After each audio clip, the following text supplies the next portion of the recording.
Good evening, everyone. Shane Jenkins here with Chestnut Checkers. This is, I believe, episode 6.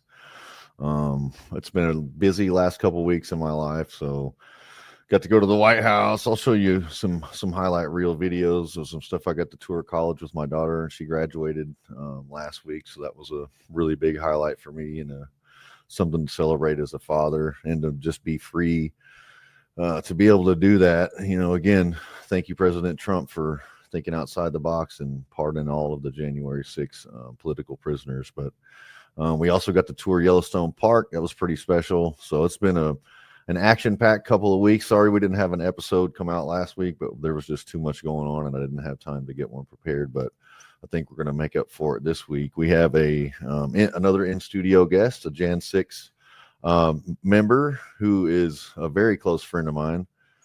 His name is Peter Stager. I've known Peter, I guess it's been almost 4 years now, but we bonded a lot. He's a really good guy. He's a good man.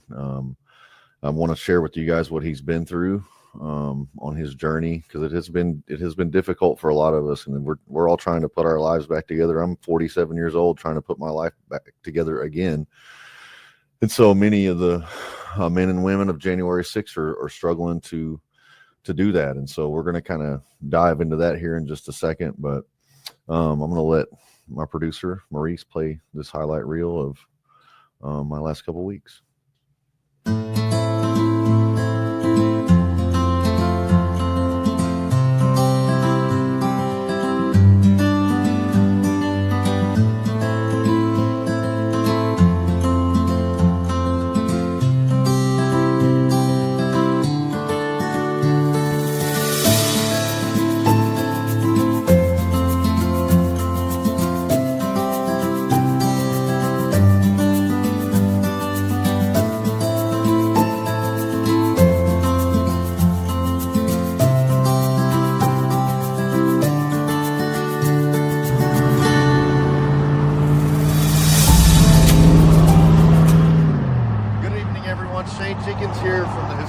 Town of Booty, Montana. It's Butte. Well, that's what I said, Booty. But I was thinking, we just got pardoned about 120 days ago, and this is the first time I've been in Booty since I was in prison. Thank you all. God bless you all. Have a good evening. So there you have it, folks. You got to see some of the wildlife we saw at Yellowstone, and just some of the. Oh, I forgot to mention the J6 Road Home Project. We got to see Jenny Cudd and her husband Doug, and I got to, reconnect with a lot of the men. It was something to behold, to see all those men that I had done all that time with in person again. It was just something that it was a healing moment, I believe, in my heart. It was difficult. It upset me all over again to think about what they've done to all of us, and how they've treated us, and kind of how, just what we're all dealing with. It has been, I can never stress enough the challenge that it is mentally and emotionally and financially to try to put our lives back together. Peter told me earlier, he said, man, I'd rather be in solitary confinement than have to deal with what he's been dealing with out here on the outside. So without further ado, I want to bring in my brother, Peter Stager, also known by Little Peter, by his family members. So how's it going, Peter? Thanks for coming in. It's going wonderful. Thanks for having me. It's good to see you again. Also, absolutely. Good to see you, man. I see you're wearing is that a soccer jersey you got on? What's going on with that? I didn't know. Well, with solidarity for Palestinians, and okay. The clout and the suffering and anguish that they go through in day to day, just to be able to breathe and hopefully eat. We need to lift up in prayer and try to end the support of the tax money that we have in this country that's funding so much death and carnage, so much senseless violence. So I try to keep people aware and keep them in my heart. So no, I find that I do that a lot. I wear a lot of my t-shirts are statement t-shirts, whether it's the fight Trump shirt or whatever it is. I voted for big balls, whatever shirt I am wearing at the time. But it seems like, and this is something that I haven't really dove too deep into, but you had kind of warned me several years ago about not the Jewish people. We love the Jewish people. They don't have anything but the Zionist state. This entity that has been responsible. If you look, they're talking about like the RFK, JFK assassinations and all these things back to Mossad and all that kind of stuff. And so it's a very interesting take, and to think like we're in another phase of that whole thing that we've all kind of been. It's kind of been slowly been revealed to me, and it's kind of a sensitive topic to talk about, especially on X. But it is very, very concerning, because you always wonder like who's moving the chess pieces, why they're being moved, what's being sacrificed on the board. This is chess, not checkers, so I like to think of things in an analogy of chess, but I don't like to be played for a fool, and I don't like puppet strings being pulled without me really knowing what our taxpayer dollars is going to. So what do you think is happening with all that? Is this a manufactured aggression in Israel, that they're upset with Palestine? How did all that go down? How do you feel about that? Well, I mean, I think it's been obvious. It's been kind of the goal from the beginning. There used to be a time where there was coexisting in that region of the world, specifically modern day Israel now, but Palestine really. And it was, life was a lot safer for both of them. They considered each other brothers.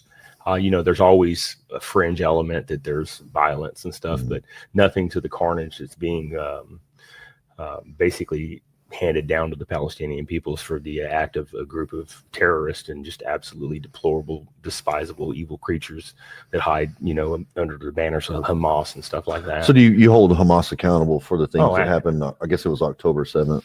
Yeah, there's a lot more to that story than what the public has been fed. And, always remember something. The media always lies. They don't ever tell you the truth. It's very slanted. The talking points they give you, it's not accurate. They'll do exactly what Big Brother tells them to do. There's always an agenda, and it's always division. Do your own research and look at the suffering, and you'll come to conclusions that are completely opposite of the narrative. But the manufactured land push that's being it's basically amounts to simply that. It's a genocide. Call it what it is. The human suffering is horrible. Tax dollars from the United States is funding all of it. Our lack of leadership basically out of Washington, and the creatures that call themselves our leaders have a globalist agenda, and they put interest of a globalist regime that I like to identify Zionist, and they'll tell you if they're Zionist or not. And I love the Jewish people, and they're being traumatized and they're like us, actually. If you look at the majority of the population, they're like we, the people here. They're told one thing about what their leaders are going to do for them, but the reality to it is it's lip service. Mm-hmm. It's shut up, get in line. We're going to do, we know what's best for us. We meant you.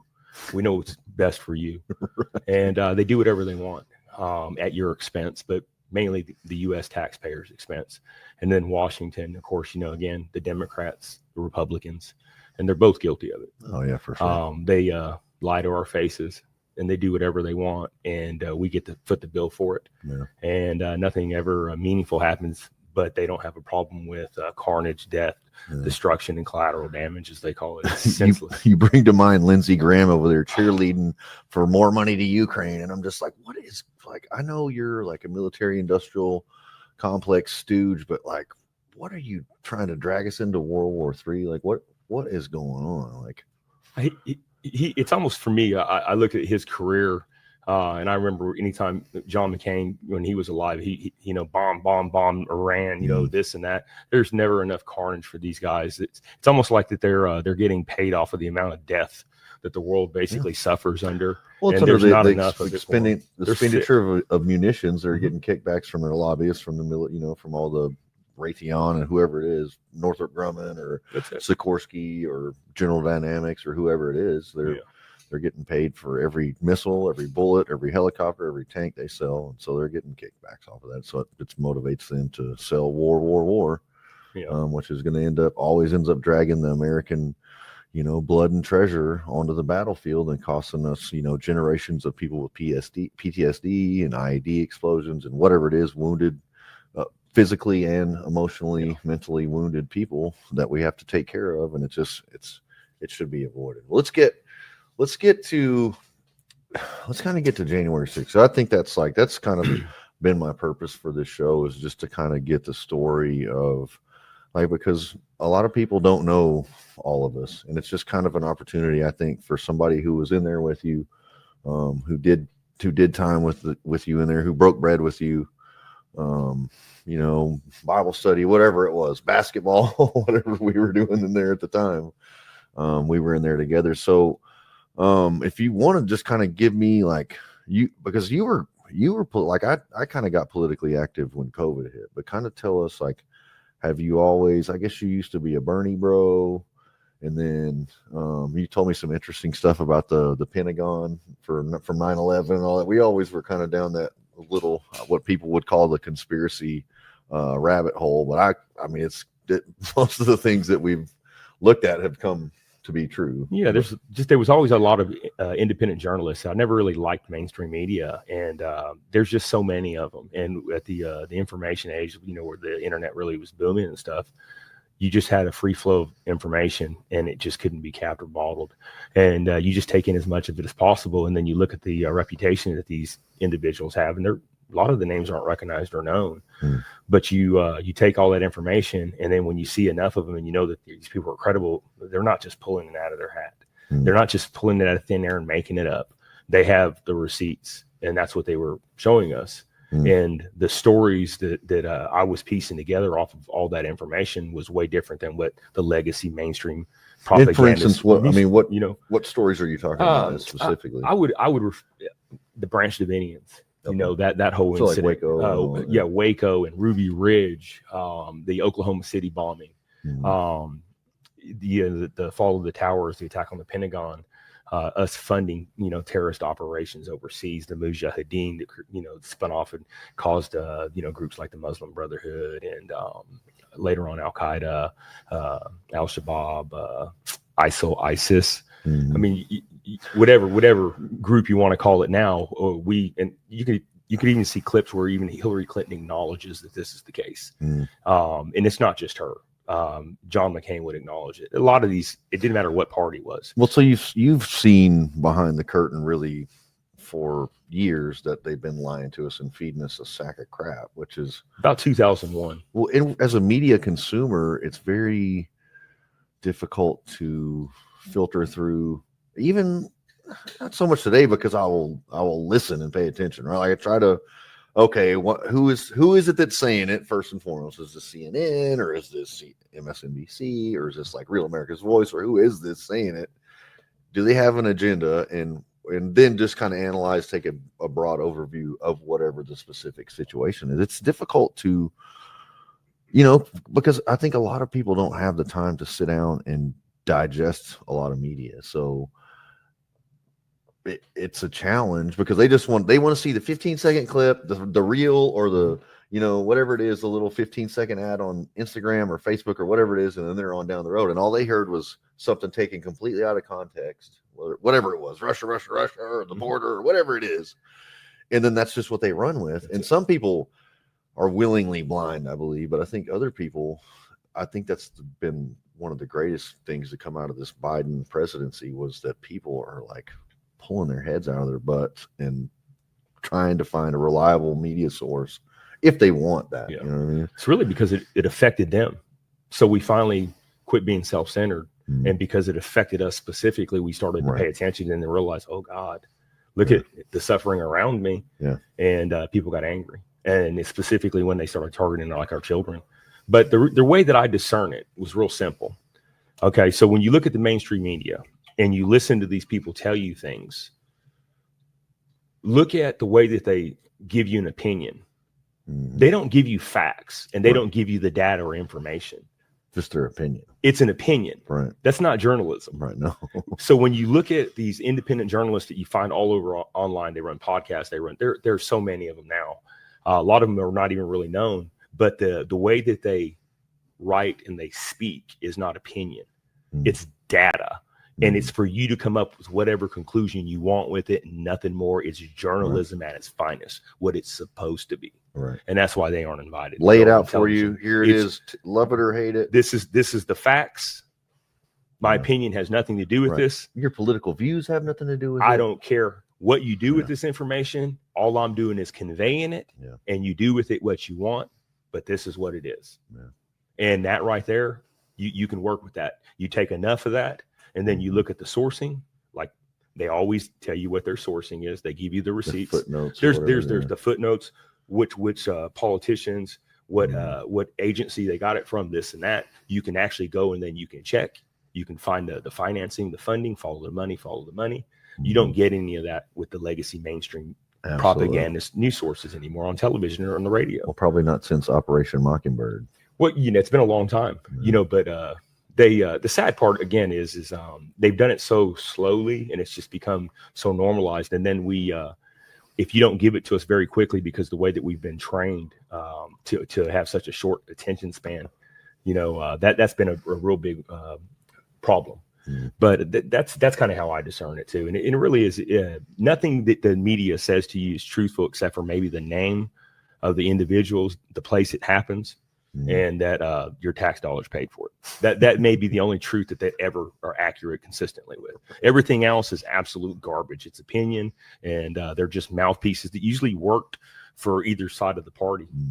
And the reality is when the cameras roll off, or the end of the day, they go to the same bars, they go to the same cocktail parties, they go to family events, they share inside trading so they can do stock things and literally become very wealthy and rich, and pass off our backs. They pass little bitty addendums or pork stuffed in bills, and it exempts them from the Constitution and also from laws and statutes, and the people around them. But yet, me and you do what they do. And we go to prison for years, for all kinds of, statute breaking and violations of law. And it's two different, we're treated two different ways. Well, so this investigatory journalism is kind of what led you to January 6th, right? That's kind of what was your reasoning for going to January 6th? Like, what is that? Obviously, you felt like something was off about the election. Or? The COVID nonsense was the straw that broke the camel's back for me. We'd gotten very comfortable in our household and family financially and stuff. And I was a traveling carpenter, and the company I'd worked for had shut down. And it was because and you're married with children. I was married, absolutely married to my what would be considered a high school sweetheart, like a 25-year relationship, married 20 years, and all of a sudden they lay everybody off because of this nonsense lab leaked virus that was a biological weapon that we funded and that many agencies in our government funded and created, that somehow got out of all places in China. And then they lied to us and gaslit us, and then had us go through all this ridiculous nonsense. 6 foot, it's airborne, it's the most contagious thing ever. Well, it's patented, and they had the patent for the tests that they were going to use already, years before. The data's all there. They knew what they were doing. They played like they were God. They did things, and they deliberately created a weapon, and it somehow, I'm not saying deliberately, but it got out. And then they tried to cover it up because they didn't want people knowing ultimately that we were responsible for at least having something to do with it. We knew a lot more than we did. And then they started giving people, to take a vaccine, as they call it, that was untested, and then exempted them. But yet it was so profitable, and then they force fed it. You have to get this, or else you're going to lose your job. You can't go into public. You will shut everything down, or will destroy literally the free world, the economies and everything. But yet, if you're a stripper, you sell alcohol, or you do this, you can be open, but you can't go to church. Close the church don't down. You pray to God in a group? Oh, no, don't see your grandma or your grandfather and tell them goodbye because they're dying. You can't do that.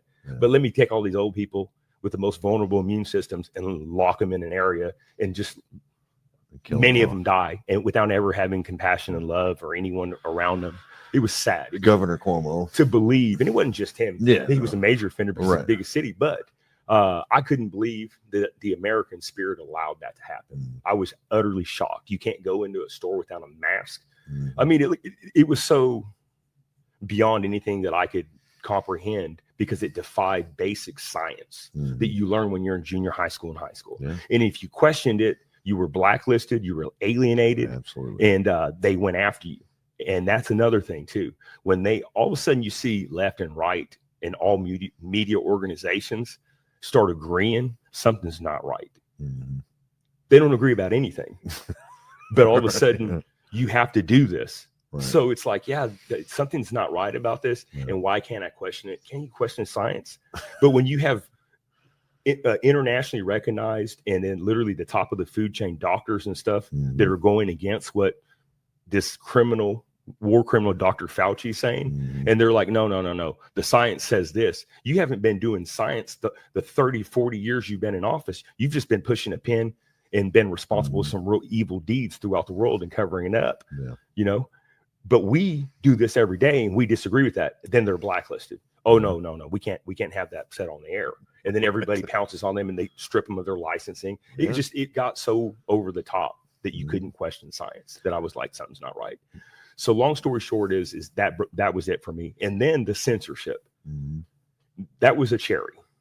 So here I am now. I can't support my household.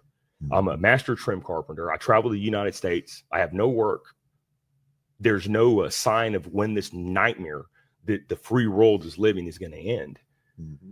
And everything I had worked so hard for, I'm watching it disappear, and I'm watching my neighbors suffer. Everybody I know is frightened because they're told, if you go outside, you're going to die. If you mingle with anyone and you're closer than 6 foot, you're going to die. You're going to kill them. And it's just like, I'm living in a nightmare.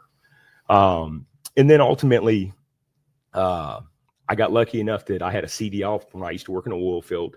I got contacted from a gentleman I knew and I used to work for in traveling to the United States as a carpenter. And he said, hey, you had a CDL last time we had talked. Would you like a job? I was thankful. So I started driving a big rig, hauling chicken and picking produce up throughout the South. And basically I made my way to DC.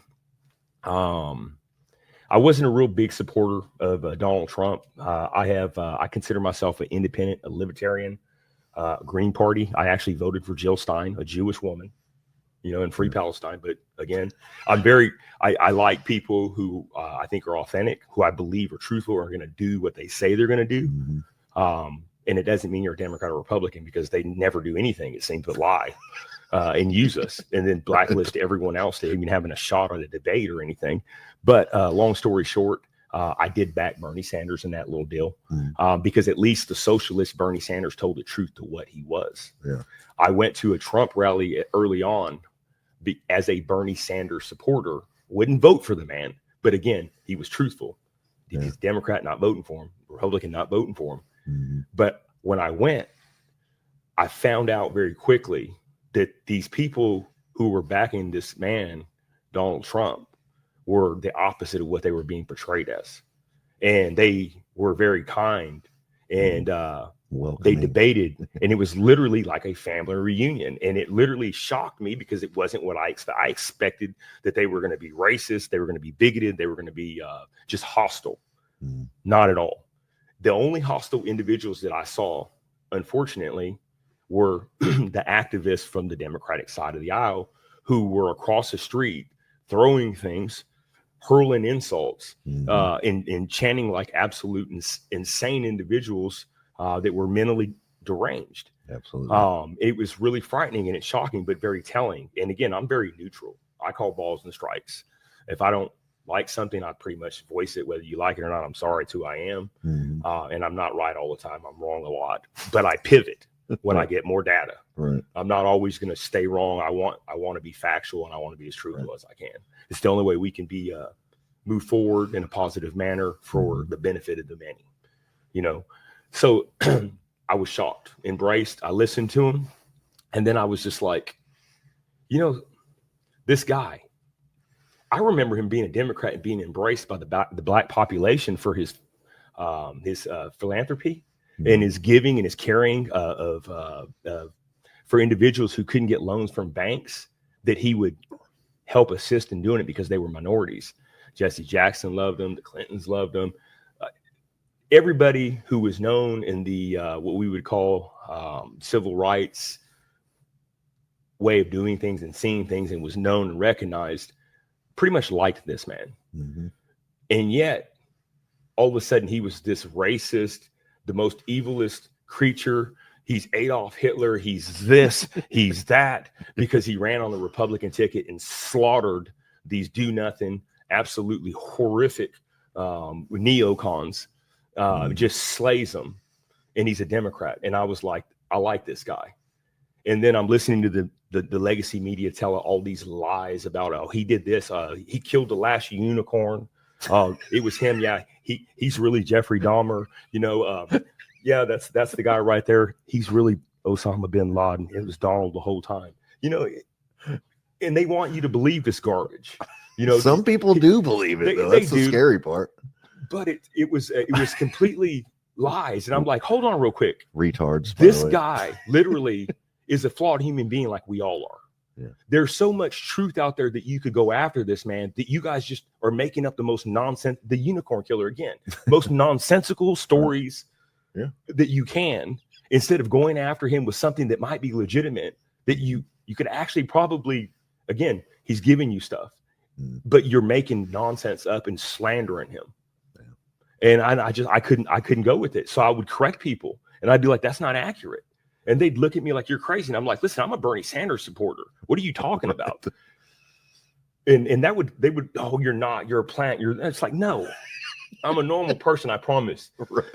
I But can't you use critical thinking. You analyze the data, you make a decision, and you stand on that. Like some people just blindly like, oh, he's a Russian asset. Like, stop it. No, he's not. Like, you know what I mean? Like, what is going on? We need to strangle these people. I want to sometimes, but it would be easier if we could, but we can't, because we're, we can't.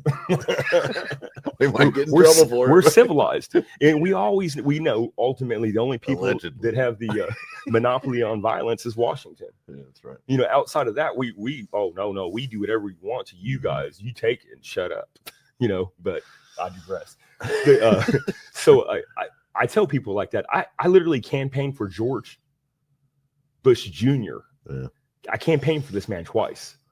It was during his second election of him. I didn't vote for him. I campaigned for him. A Republican again. I'll support you, but I'm not voting and wasting my vote because I think you're a cancer.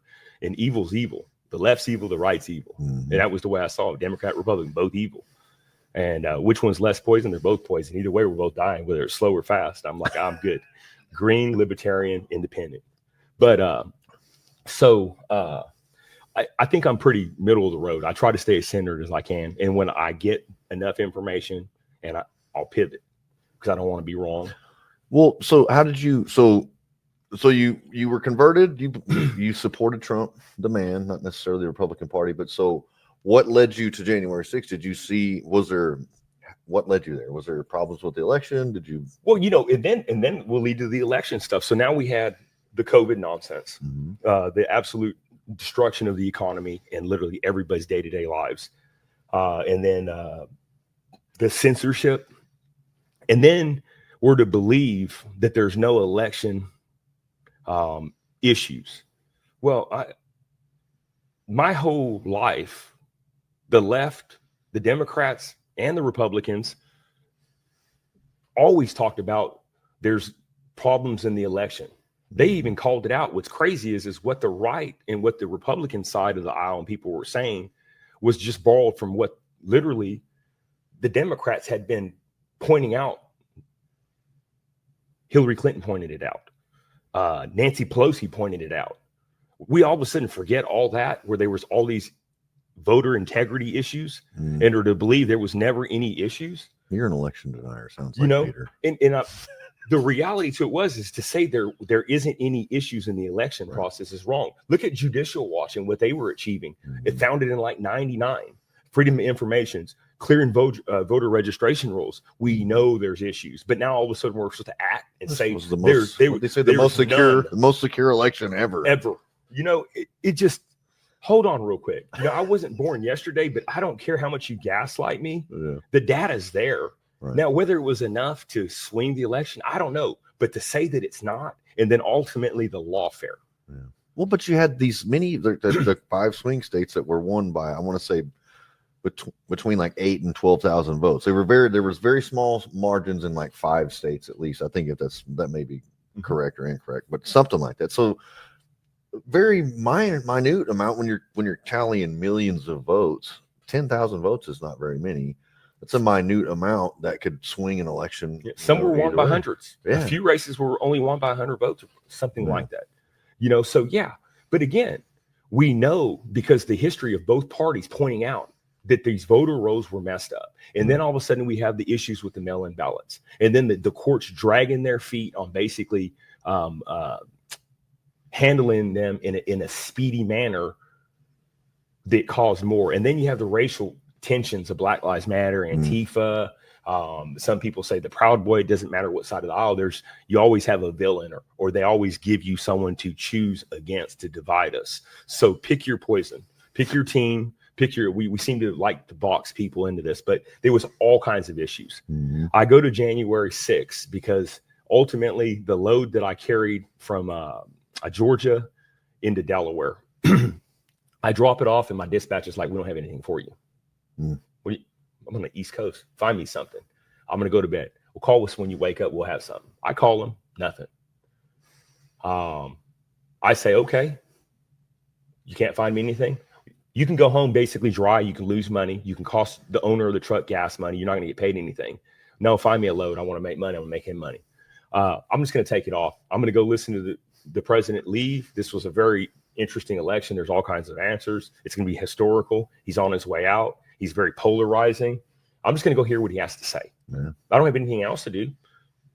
There we go. I go. I immediately get there. It's freezing cold. I'm looking around and there's so many people and it's so cold and I'm just in disbelief at how many people. I've never seen so many people, all walks of life. The blacks for Trump, the CCP people were there. There were so many Asians. It was unbelievable. I was talking to people from Myanmar. There was literally Democrats. There was Black Lives Matter supporters who literally were fed up because of what happened to Bernie that literally voted for Trump there. Mm. I was shocked at the diversity in the crowd and for these people who showed up just as the middle finger to the system because they were tired of being railroaded by these lying politicians in Washington. And they just said, you know what? Screw you guys. We're going to vote for the grenade called Donald Trump. Yeah. Because he's the biggest fuck you you're ever going to get. And I apologize about the French. No, you're fine. But the what he represented in the monster vote was the fleeing of the Democratic Party from individuals that were Bernie brothers, the Hispanic population that had been lied to for 40 years about becoming anchor or what do you call them? Dreamers. The dreamers said, "We're done with you guys." Yeah. They were shouting down Nancy Pelosi and stuff. You had the gay and lesbian individuals that were like, "We're done with you guys. You have done nothing but literally use us as a puck, and we're tired of literally you guys only doing the bare minimal." And they literally voted for Donald Trump. Yeah. You had all these people doing this throughout the United States that they couldn't tabulate this because it had never happened so much. That's the monster vote. It shocked me. Yeah. That he even beat Hillary Clinton because that was unseen even. Yeah. But so I go and I'm listening to him and I'm just like, he didn't say anything great or anything. And I'm There was a long speech. Too. finally it's over and it's freezing cold. And we sang happy birthday. It's like the biggest Guinness Book of World Record happy birthday that had ever been sung. There had to be, I'm going to say 900,000 to 1.3 people. At least. There were so many people that no matter where you looked, Yeah. people would disappear into the backdrops of the trees, the building. It didn't matter what it was. I never saw violence. I never heard hatred. I heard a bunch of concerned individuals debating, talking. It was like the biggest family reunion you could ever go to. Never felt threatened. Yeah. He finishes his speech and I'm like, all right, I've got to get out of here. It's cold. It's time to make some money. Let's go. And then he says, go down to the Capitol. Make your way peacefully and patriotically, down to the Capitol. and that he would join us. Well, a lot of people didn't know. No, there was if I would have known now today, if you said Mike Pompeo was going to be speaking at the Capitol, I'd have been like, screw that dude. But I can't stand. I used to like Mike Pompeo, but there was a second slate. Yeah, he's a Zionist. Yeah, for sure. There was a second slate of speakers that were supposed to speak at the Capitol. And so that was my intent. That was why I went. I didn't even really register that he said go down there, but I was going to go hear the other speakers. And so go ahead. Yeah. So, we're making our way there, and I'm marching with the CCP. There's like 100 of them or so, and I'm in front of the banner and meeting the guy that put it together from Texas. Lao Baijin. What a wonderful man. A beautiful They're beautiful people. It amazed me at how well they spoke English. Like my English isn't as good as theirs. They were impressive, and they love America and what we represent. That's right. And I was very proud of that. Well, all of a sudden, we're making our way down. And I start hearing this boom, boom. And I'm looking around and I'm like, dang, would someone bring a cannon? I mean, like they're celebrating. Someone brought a cannon. They're shooting it off because it sounded like a cannon you shoot at football games when you score a touchdown. That was my thought. Not thinking a whole lot. We keep going and everything. And a lady approaches me and a gentleman that I had been talking with from Pennsylvania. And she's like, can I take a picture of you guys? And she said, you have got the most calming eyes or something along the lines of that. You look like you guys are having such a good time. And we were like, we just met each other. He's wonderful. And we appreciate it, but yeah, you can take a picture. So took a picture of us, leaves. All of a sudden, boom, boom, boom, louder. And then all of a sudden now it's like my throat. And then all of a sudden it got to where now I'm laboring. And then I turn around and that's when that first wave of gas hit me. And now I'm having a hard time breathing. Where are you at this point? Are you down to the Capitol grounds? Now I'm basically I'm to the wall of the Capitol grounds. Okay. And now we're literally seeing people everywhere and the rubber bullets, the police engaging people violently, the crowd just singing patriotic songs. And then the next thing I know, we're just literally getting gassed. And we're nowhere near any action. We're just amongst the people, collateral damage, really. And they are lobbing munitions, percussion grenades, smoke grenades, and now people are panicking and people are getting hurt. And they aren't doing anything but occupying space. So I'm a little agitated, and then I'm like, I want to go to a higher vantage because I want to see what actually is going on. I make my way to a little higher vantage point. I climb the scaffold. And I get as high as I can. And I'm literally now I can see the tunnel thing and I can see people and I can clearly see they're visibly angry. They're singing patriotic songs. And now they're gassing people with these super soakers with mace or whatever, bear spray or whatever it is. And now people are falling. People are now really getting hurt. I see individuals covered in vomit, people bleeding from the head. While I was training first aid. Right. My first thought was, I need to pray. I said a prayer. And I had this voice inside of me. I was like, it's time to go. Trump's obviously not speaking. It's time for me to go. It's getting dangerous. And then I had this voice tell me, help. And I remember no, I'm not helping anything. If I go over there, I'm liable to fall down and die, but I don't want to know I'm good, and I'm really having this moment to myself and I'm thinking there's no way. And then I remember I called someone and I called my sister and I told her, I said, pray for our country, because she's a really good prayer warrior. Got that from my dad and our family. And she lived in Mississippi. I hung up the phone with her, and then my phone rings and I answer it. And it's a guy, and he's like, man, there's something going on in Washington, D.C. and I was like, yeah, what is it? He said, man, there's people inside the building. I just saw a guy run by the screen. Man, tell me that you have your shirt on. And then I'm like, what are you talking about? Well, one of the guys that was, I guess, was the Q shaman. Kind of had like a bear QAnon shaman, but he was one of the guys who was with him, and the guy thought it was me.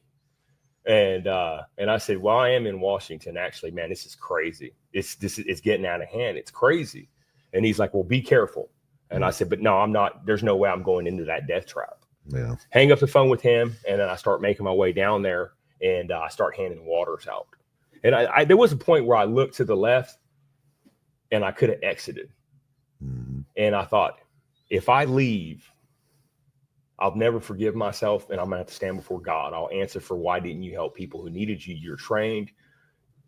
And I knew at that moment that I had to at least give all the water I had with me out. So I immediately start popping lids and handing them to people that are walking by, dousing their eyes. This one guy basically had a knot on his head. He was bleeding. He had boogers, snot just all down his face. He couldn't see.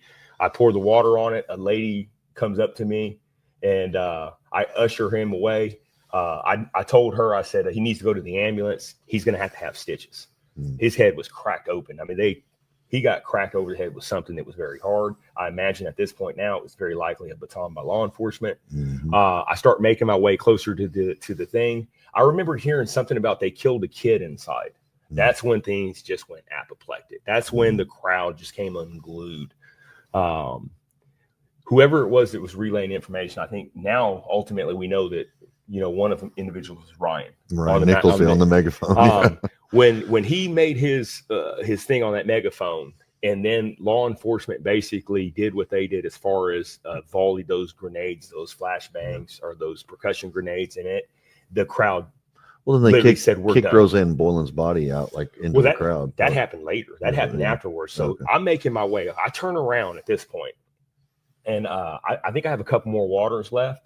And the next thing I know, bodies are cascading down the stairs on the lower west terrace. On the lower west terrace, I'm covered literally in mace because everyone's getting maced and gassed, and you're having a hard time breathing. And I grab this person that I can kind of see is blurry. I grab them, I get them to their feet, and I yell, "Get them up! Get them up! They're going to die. These are your brothers and sisters. We're all Americans. Get them up."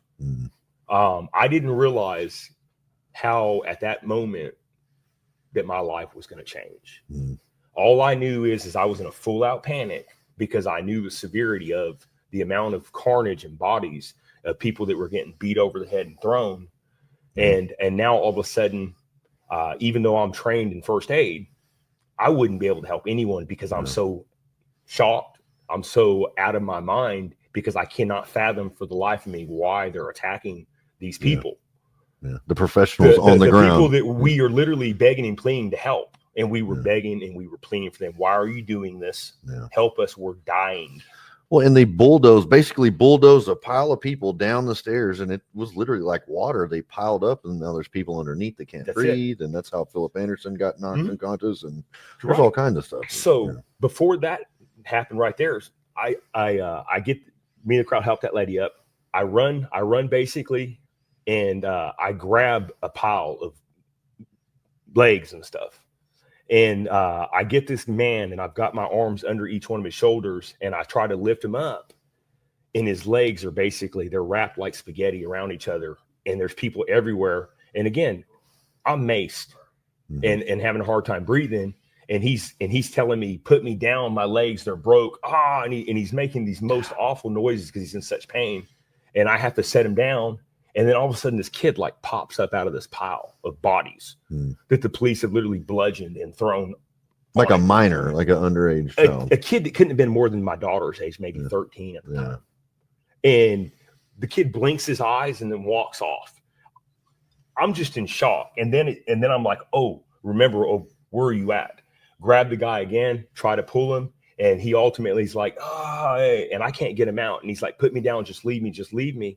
And I'm actually crying because I know the reality is I can't get him out, and I'm hurting my back.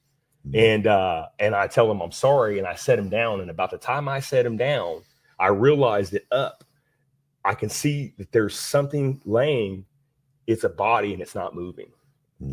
Okay. I make my way to it. I remember I threw my hands in the air. I pointed at my face. I didn't have a mask on, and I moved slowly. Now, again, I'm having a hard time seeing. And I'm stepping over people, and I make it to whatever it is that's laying there. They're unconscious. I remember grabbing their legs. I remember looking at the police line, and I remember pleading for them. This person is dead. They're dead. And then all of a sudden, it was like everything went silent. I couldn't hear anything because I was in utter shock. Somebody grabbed the individual's shoulders, and basically I grabbed their legs, and we ushered them to the left of the pillar, and we set him down by the window. And when I looked up, I remember seeing a camera in my face with a microphone. And then I just remember turning around and looking at the crowd. I still can't hear anything. And I'm just in utter shock. And I remember yelling, God, how could this be? This is America. And then I started slapping my face. Well, I fell down. I don't even remember it, but I saw it on video. And I popped back up. And when I popped back up, I can't see or anything. Someone yelled something like, pick up that flag. Instinct kicks in. We never let flags hit the ground in America. I pick up this flag that's just on the ground that was discarded because of the chaos. And then the next thing I know, when I turn, the Roseanne incident's happening. And more bodies are falling. And Lila Morris is uncorking. And the crowd goes ballistic. And by uncorking, you mean she's knocking the crap out of Roseanne on the ground. From where I'm at and from what I can see, she's beating her over the head. And again, I've already carnage. I'm expecting there to be a lot of dead people. And I'm absolutely I'm in shock still. And then I start making my way back up, and then I see something coming down, and I know that there's a group. Now, again, we're having a hard time breathing. We've been maced. We've been flashbanged. We're clearly in a complete shell-shocked mentality. We're in bad shape psychologically because this can't be real. I just uncork on this individual who's wearing all black. All I see is like these black military-like boots. And I just start swinging for the fences. It was a police officer, come to find out. It wasn't Antifa. The only people that I believed would show up to something like that in all black was Antifa. It was a police officer. In the state that I was in, I went after him. Regardless of, and it wasn't deliberate. I didn't have any intentions on harming law enforcement. Like you went there to do that. I had no idea that anything like that was even possible. I was adamant about and shocked because law enforcement had caused a riot. And knowing law enforcement from my family, I have a lot of family members that were law enforcement in the sheriff's department, some of the highest decorated in the state of California, Fort Worth, Texas here. My grandfather's brother was a sheriff in Fort Worth, military background in our family. Like we support first responders and everything. No matter what, we give them the benefit. But when they do wrong, they do wrong. They did wrong. They assaulted women. They assaulted children. They assaulted the elderly. They assaulted individuals. Now, they were scared. I get that now, but so were we. And I don't care who you are or what you are. When you're assaulting innocents, you can stand there and watch, or you can respond with equal or less force. You're entitled to that. We were all assaulted. We had a right to be angry. I know that people would disagree with me on that, but the reality to it is we used less force. We didn't harm. People got harmed, and there was a lot of carnage, and it was very ugly, but we didn't kill anybody. They murdered 4 of us. You know, it was 4 unarmed Americans that lost their lives. It's the biggest tragedy that I think I will ever experience in my life. I never, ever envisioned or thought that something like that would happen on U.S. soil. And it should have been prevented. But again, the mainstream media and these damn evil creatures in Washington, D.C. caused the division in that environment by their unwillingness to literally set aside differences and to unite us. They deliberately have divided us, put us in boxes, and have had each other at each other's throats. It's easier to control that way. They have an agenda. They know what they're doing. It's very intentional. It's really sad. But that was what I basically did. And I gave I exited. Maccabee basically helped Roseanne, Jake Lang, saved Philip Anderson or pulled him to the feet. There was a lot of us that were trying to do as much as we could. All we cared about is helping people who were down. To hell with respecting anything at that point, because The only thing that mattered to us was helping individuals, and then also you go into this fight mentality or flight. Yeah. And fortunately, a lot of good men and women simply don't back down to something that they don't agree with, and that goes against literally their moral fiber. And it didn't matter if you were wearing a uniform on that day. You're not going to, that's It didn't matter, because the line was crossed when Americans started dying at the hands of the people that were supposed to protect us. well, when you're assaulting elderly and women, that's something that I refuse to tolerate, refuse to put up with. It doesn't matter Yeah.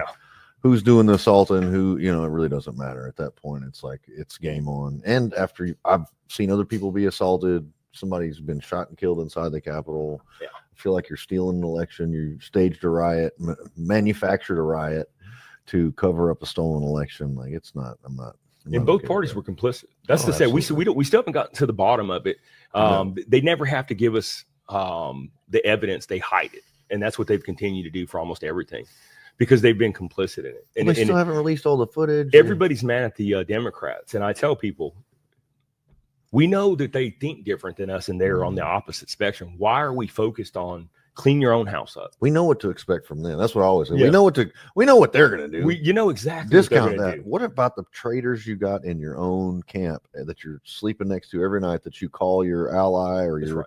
fellow Republican conservatives, that are stabbing you in the back? And it's like the people like Tom Tillis and other people that don't need to be in the party, Susan Collins, Lisa Murkowski, and any number Tom of others. Cotton, Yeah, Mitch McConnell, Tom Cotton, God Lindsey damn. Graham, Mitch McConnell. Yeah, absolutely. At the time that Florida, Marco Rubio, he's kind of redeeming himself quite a bit right now, but I don't trust him. Ted Cruz is another horrible individual. No. He can be the fake nonsense, and He is people our think he's- John Cornyn. Good God. oh my goodness. It's just, again, it's these people are not for us. They don't represent us. They're for them. And they get when we say- elected, and they don't give two craps about the constituents. They don't. Yeah. They're going to enrich themselves at our expense. They're going to come to Washington with very little. When they leave, they're going to be worth 10, 15, 30, 40, 150 million. And they're going to do it all by insider trading and basically with kickbacks and bribes. Well, I think we might be leaving DC with a little bit of money too when all this is said and done, Peter. Hopefully. Yeah, the reality is the individuals that were murdered on January 6th by their own government. There needs to be a memorial. There needs to be a reckoning. There needs to be individuals like Michael Byrd have got to go and pay the price for what he did. This man was on a radio talking about shots fired, and there was never a shot fired. And then he shoots an unarmed woman that was not a threat to him.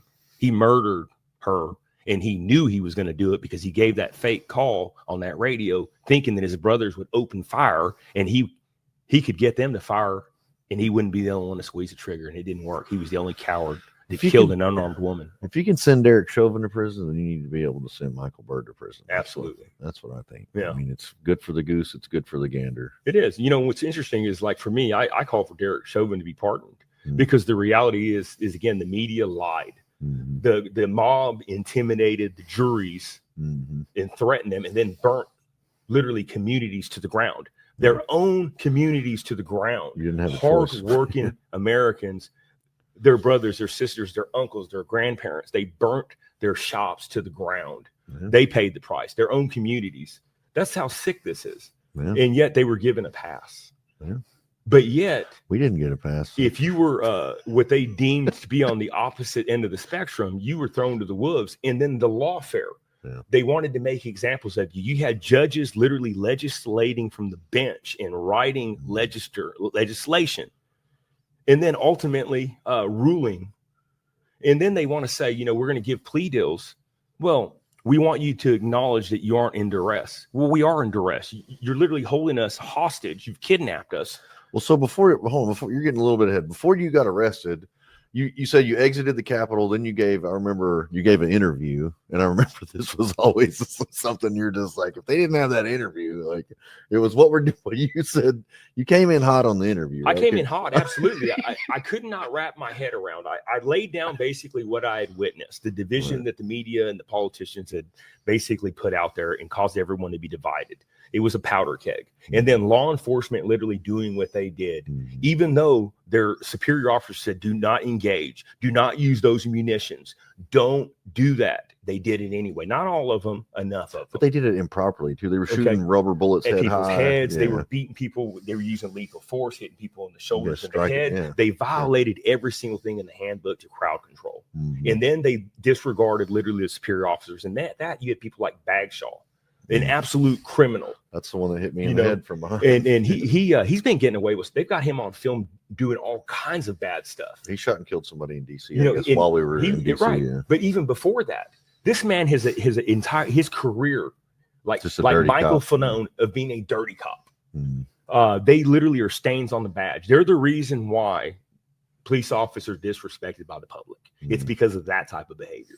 These Mhm. people are evil. Yeah. that's right. And when you have leadership like that doing that, people Yeah. are going to follow suit because you're a team. Mhm. But they caused their people to be in danger because of their hatefulness and Right. their want for violence. But I gave a speech. I pointed at the Capitol and I said, everybody in there is a treasonous traitor. All those law enforcement officers. I mean, again, you got to remember, they just murdered Yeah. people in front of me. They killed someone inside the building that I thought was a child. I was trying not to convey because I didn't want people to engage law enforcement. But I just, the image of Roseanne and then the individual that I pleaded for that was dead and they wouldn't help. And I always thought they were dead. Mhm. I think they're alive, very likely, looking at it now. But everybody in that building is a treasonous traitor. All those law enforcement officers, death is the only remedy they get. That's what you said on the. And that's what I said. They take this to court, okay?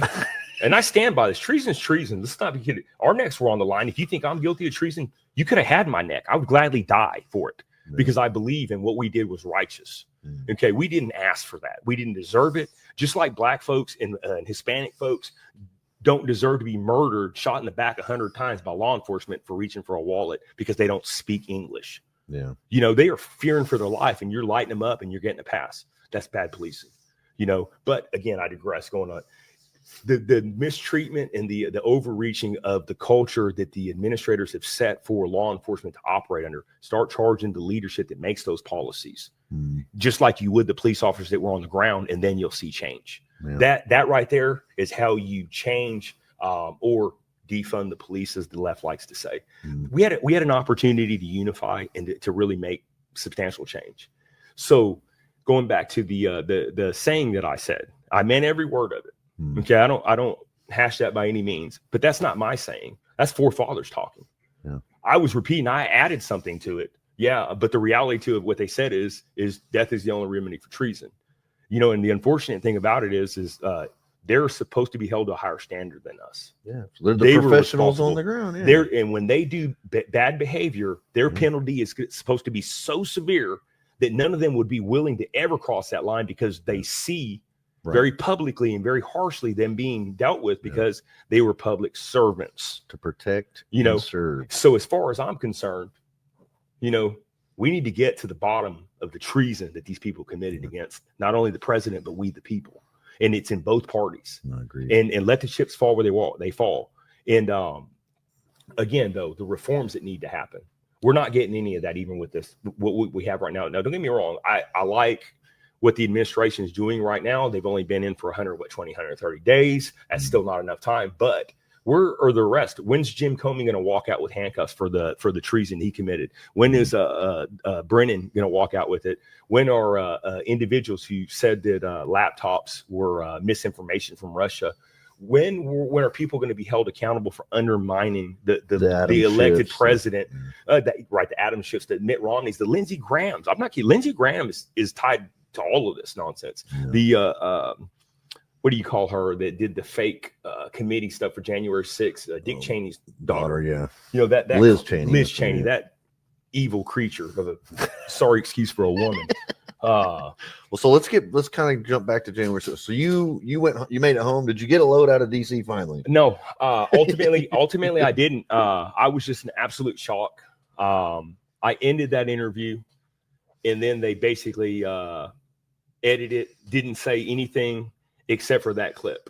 Do you still did you get that? Oh, it's out there. You have it? You can Okay. find it. It's Okay. definitely out there. Which, we might again, need to play that for the audience. It's pretty. Again, it's very polarizing and everything, and then the imagery of me, in my actions. But it was a hot take. It was literally minutes after, or it was hour after everything no, happened. It was literally probably, I want to say, I don't know, because time stands still when you're in shock. When you're in absolute shock and you're not trained to handle that type of emotional trauma, and in just absolute disbelief. Like I couldn't figure out if I was just in a bad nightmare and I wasn't waking up. Yeah.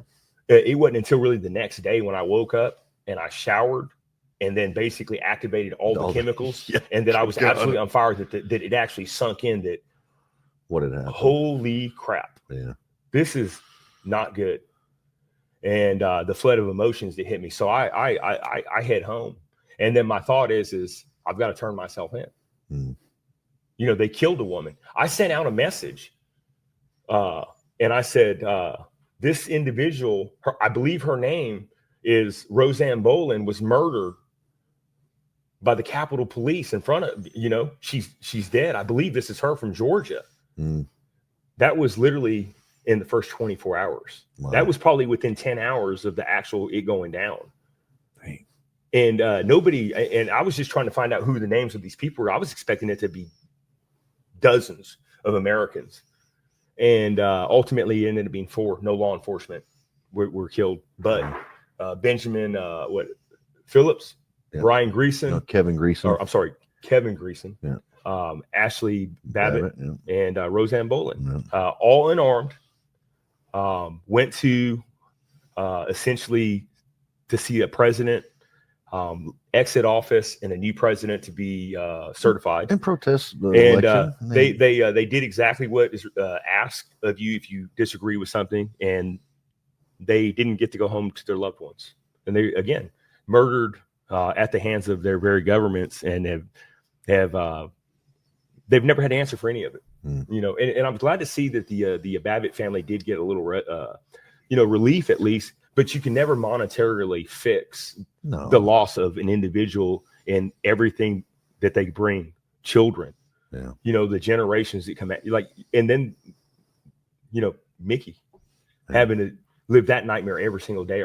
It's horrible. And then the trauma of now every individual who was there being hunted down, like literally they showed up with munitions to overthrow the most powerful country in the nation. But yet we forgot our weapons. We just decided, we're going to topple it. Hey, Russia. Hey, China, sit back. We got you. We're going to pick up these flagpoles and we're going to pick up whatever we can get our hands on, and we're going to topple the United States government. We don't need tanks, airplanes, or machine guns. We got you. Hold my beer. It's so. Do you know how insulting it is? If I'm like Vladimir Putin, I'm like the paper tiger. Yeah, for real. Yeah. What does that make him be? I mean, what does that Kim Jong? I mean, like any of these leaders that are overseas that are supposed to be our adversaries, they've been laughing at us. The American government said that the people barehanded almost toppled them. I mean, it's ridiculous. And then for us to be persecuted and hunted down by the FBI, we had individuals, again, like me, that contacted law enforcement. The law enforcement tell us we have no bolo for you. Yeah, I reach out as well. We can't even put cuffs on you because there's no crime that's been committed. And you're like, I'm telling you, I was there. No, don't waste your time. We can't. The FBI didn't even reach out for them. Even if they contacted the FBI held it. Yeah. And then they show up like they're with cameras, CNN and NBC and ABC. And of course, that whole mouthpiece apparatus of garbage legacy propagandist, to embarrass and to shock and to scare the communities and to traumatize everybody. And then they financially bankrupt you. They use lawfare. They cancel have you. These judges basically that are putting juries together, and half the jurors work directly with the individuals that you supposedly are the victims. I mean, I thought we were supposed to have, juries of our peers. Yeah. None of them are our peers at all. They all felt like victims. They all said, you guys are guilty because how dare you come to this was Emmett Sullivan, my judge, Mhm. specifically said, "How dare you come to my community, my place where I live, and commit domestic terrorist acts." What he said to Colton McAbee. Mhm. Okay, again, a hero. Mhm. Who Absolutely. out of all the people I ever met on January 6th, going through what we went through, what they did to that man and his family is so shameful. The man should have been pinned a hero. Mhm. And then they just absolutely slandered him. Yeah. Like they did so many. We could relate to that, but here's the reality on it. They knew exactly what he was doing and how he was helpful. A lot of people were helpful. And then you see now they were ushering people in. The only people that were fighting law enforcement wise were in the West Harris. Really, they were literally walking people around and acting like guides. Yeah. And then you got clowns like Harry Dunn that want to lie on the Oath Keepers who protected and saved that man's life. Mhm. And he's going to act like he's going to shoot him and start ranting about Democrat rhetoric and I love Joe Biden and screw you Trump supporters, you're evil, you communists, this and that. And these guys were hateful. Now- Michael Byrd and him hateful. The stuff they said online would have got us all shit canned. Well, now he's running for office too. I think he's Congressman Harry Dunn of maybe Baltimore or Maryland or something. Yeah, well, It's he perjured ridiculous. himself in court, not just him, but the other officers. When are they held accountable? Oh, yeah, that's right. Because in the District of Columbia, law enforcement and government officials are allowed to perjure themselves in court. They can lie, and then you can't even use defense of a third party, No. or they tell you point blank. We'll tell you what evidence you're allowed to use in your own trial to defend yourself. Oh, you can't say that. If you say that, we're going to give you 20 more years. Oh, you want us to hit you with 3 more indictments? Oh, just take. This is the best deal you're going to get. It's 7 to 12 years. You could be spending 40, but yet tell the public that you weren't under duress. It's a great deal. And then tell them that Donald Trump made you do it. That evil unicorn killing heathen. You know, Racist, misogynist, that Adolf Hitler, gay basher. yeah. I mean, it's just it's sick. And, you know, for any man, and again, to each his own. But the reality is, like I tell everyone that I encountered, stand on what you did. We do have the moral high ground, and the people will back you. You can't run from what you did. There's too many cameras and too many eyes. That's Now, right. just because they've controlled the narrative and literally violated our due process, American citizens, and literally held us like me, 40 months before I had my day in court. I never had a criminal record. I have a clean background. They wouldn't even give me bond. You have murderers that they murdered their baby in Washington, D.C. and threw him in a dumpster, and they got bond. Yeah. But yet us murdered nobody. Was high on drugs, threw the baby in the dumpster, rolled over on it, fell asleep, killed the Killed- baby. I remember this on yeah, the news. We watched it. Threw the baby in a dumpster, and Bond. then gets released on bond. Yeah, but yet us, we couldn't get bond because we murdered officers. We're still waiting. Charge me for it. Where's the body? And you called us insurrectionists and domestic terrorists. Well, where's my charge at? My neck is right here. Send me to Gitmo. Yeah, you know, absolutely. and then you got magazines that want to make a joke of it and be like, look at these clowns talking about Gitmo and this. Well, if we're what you say we are, we deserve to hang. Yeah, you know, if it's real. and we would gladly do it, Yeah, absolutely. and we would have gladly done it because we weren't guilty of it. That was a good letter, though. But do you know who was guilty of it? Those evil creatures that represented us that day, That's that right. threw a coup. That's And they right. have a lot to run and hide from. They're going to be held, hopefully, they'll be held accountable. And they need to be held accountable. There needs to be a reckoning. Oh, my goodness. Did you sign that letter, the Gitmo letter? I did, absolutely. For those of you who don't know what he's talking about, we, as a group, we came together and we're like thinking, because basically in the DC jail, they denied us visits for 2 years. They denied us religious services for 2 years. They denied us haircuts for a year. They denied us fingernail clippers for a year.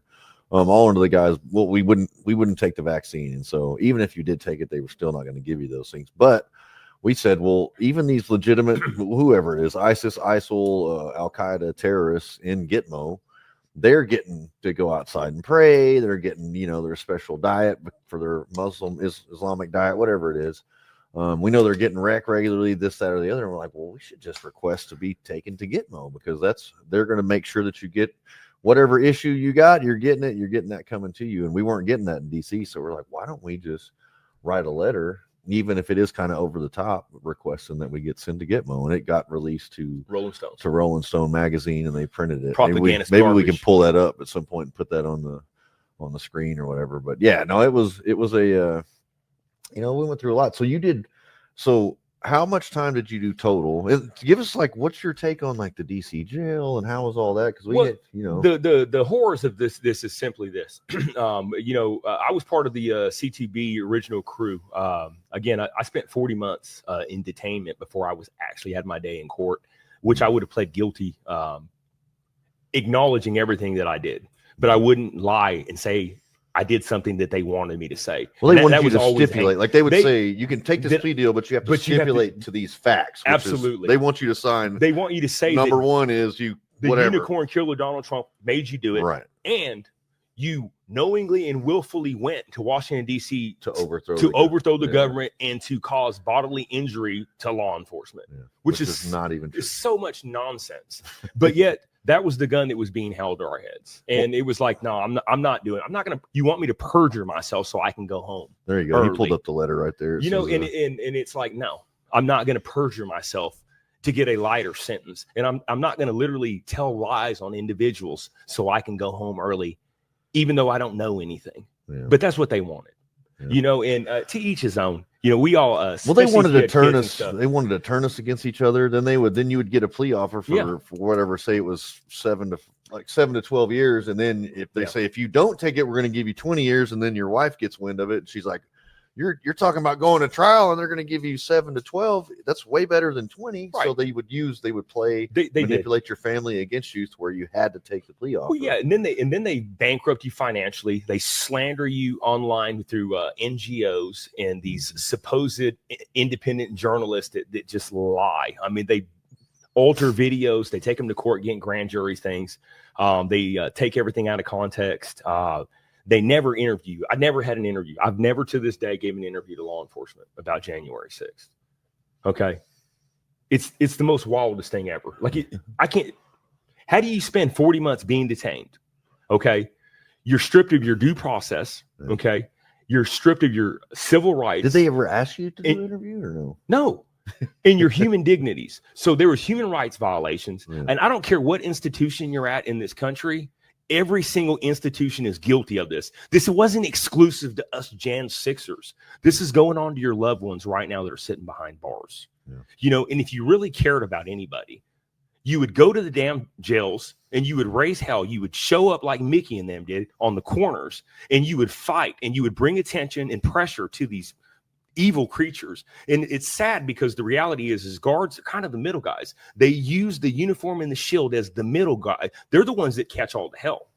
Well, the real evil, nefarious creeps are the ones in administration and the people that are funding it for the private prison industrial complex. Well, they're exploiting the least educated, the most poor demographic in the nation, and then they're charging them exorbitant amounts for commissary. Mm-hmm. They're charging, giving them horrible food to eat. So either you're eating the horrible county food or state food, prison food, whatever it is, or you're getting sodium carb loaded, heart attack inducing commissary.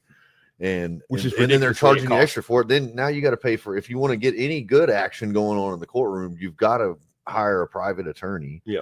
So it's just you're up against the wall, and it's not just you going through it. It's your family on the outside. It's grandma, mom, whoever's riding with you. They suffer harder than you do. And that's the saddest part, because they have to go on without you like you're dead. You're locked up in like an animated state of purgatory or something of the like. Okay. Mm-hmm. And yet they mourn you and have to heal without you, and then you show up and you don't even recognize your own household, your own loved ones, everything that you created that was yours and you worked so hard for, that you love dearly.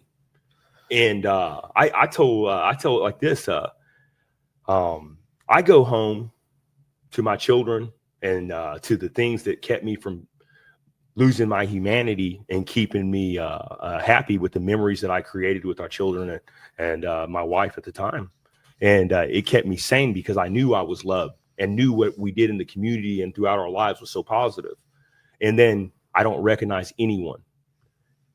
And I would rather be in solitary confinement to have to go home again. I would never want to live that again. As much as I wanted to hold them and to love them, I was a stranger to them, and they mourned me. I was dead to them. And so you're divorced now. Yeah, and that's the saddest part about it. I lost my best friend, and we were together for like 25 years. We were married 20 years. I take full responsibility in it because the position that I put her in, and the fact that the danger that my entire family was because of what had transpired, because of the propagandist nonsense that was spewed about me, with no truth hardly at all ever being said. And the threats of, against you threaten me. If you want to threaten and go after someone, I'm right here. Mm-hmm. But to go after children, to go after a spouse that had nothing to do with it. Think about the trauma that she had to go through, because the one that she loved, it was there the most, and who she depended on as being her equal, all of a sudden is looking at 70 years, 40 years, and the United States government is the one that's persecuting them. It wasn't easy what she did, and she was solid. I have nothing but the greatest respect, and I was a very fortunate and lucky man to have such a strong woman in my life. And it's a tragedy ultimately that my absence ended up being what it is. But I'll never be able to get back the years, my children's most developed years, where I needed to be there. And this is not through any fault of theirs. Right. They didn't sign up. It wasn't like I planned her in. This was just a part of the fallout that ensues afterwards that you don't ever think about. The sad thing is, it's not your fault either, Peter. If this is another casualty of January the 6th, you committed actions, but you did what I believe any red-blooded American would have done in your situation: reacted and responded to the traumas and the things that were going on around you. And I responded the same way, very much the same way. I was selfish, though. The reality is that I should have been more mindful of my children's well-being along with my wife's. And because of my carelessness and again, my ego wants to say because of my humanity, it did have to play. But the reality to it is I never once thought ultimately about the ramifications to my family. It just didn't happen. But that's the trauma. I'm not a professional. I'm just a normal guy like so many people that got caught up that day. The reality is. And it cost me greatly. Now, I will say this, though. I'll stand before God and I won't hang my head. That's right. Not at all. Because I'll tell you, had I not helped at all, I would have had to answer to that. And I don't think I could have, I don't think I would have been deserving. I also think there's something to be said for, if you believe that, like I believe that the election was being stolen, that they were installing who they wanted as their president with ignoring the concerns of the American people, whether it was whatever electronic tabulator, whatever it was, whatever the issues that you saw with the election. I believe that it's our right, our duty to stand up. I believe that was when they became tyrannical, and I believe that they got out of line. Now, did we go with the intention of? I don't know what that looks like. I know being there was the only thing I knew how to do, but the other stuff happened I believe they had 10% of the total Capitol Police there on staff that day when they knew there was going to be 1.5 million people. They had those 3 security briefings between from the time of the election, November, till January 6th. They had 3 federal, whoever it was, CIA, FBI, had all the traffic that they were receiving. They're saying there's a great potential for violence on January 6th. And they still came with 10% of their total work, their staff. Then they had, they refused the National Guard.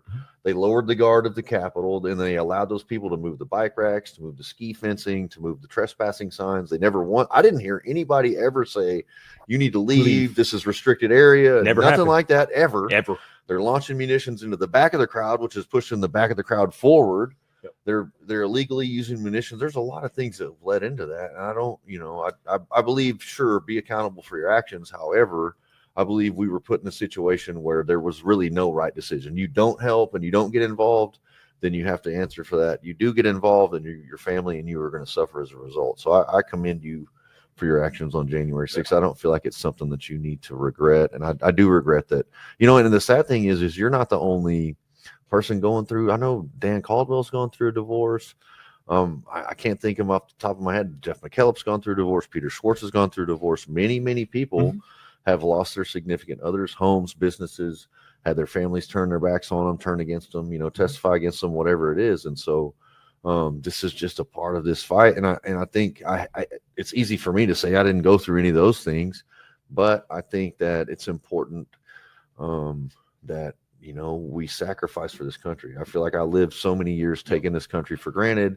I lived outside the law, selling drugs, doing drugs, fighting, running the streets, doing all that. And that now when I became a believer in Jesus Christ, I just feel like this country is worth sacrificing for. I didn't do it on a battlefield like many of our veteran brothers did, but I do believe this situation was an opportunity for me to sacrifice some of my well-being and some of my life to be able to participate in this experiment that is, I believe, the greatest country in the world. And so I commend you for that. And you really painted a picture of the Lower West Terrace for me that really takes me back to like the traumatic. It's hell on earth experience. It was just like a freaking. It was carnage. It was like a medieval fight, like a war zone. I was like, "What in the hell is going on?" It was like hand-to-hand combat. Like, I mean, it got crazy. And at the same time, like I think about it, like those are people's lives. Like that's just so. And I think about all the people right there, and the majority of the people in the gulag with us were on the Lower West Terrace. You know what I mean? The majority, probably 80% of them were all right there. We're a bulk of what we now know to be like 26 federal agents were on the ground.